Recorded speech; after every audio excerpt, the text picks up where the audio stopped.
Hello, welcome to Side Projects. Today we are doing a welding table. Since I like to scavenge things and recycle them, have this old cart. Gonna chop these ones off, make some brackets so it holds on the table, and clean it up. Let's begin.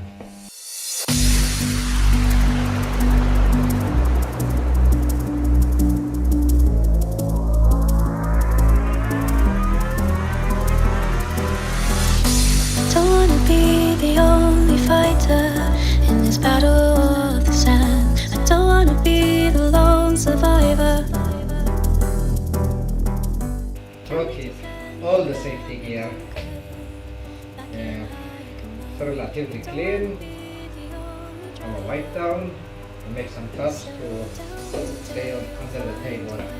Run towards what we had made. Take my hand and drive tonight. We'll find.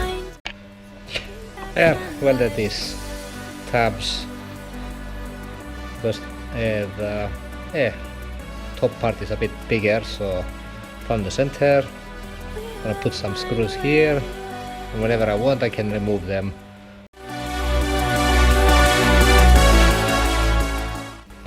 So there we have it, our fireproof welding table. Because welding on the wooden table is not such a good idea. I've been caught on fire a few 100,000 times.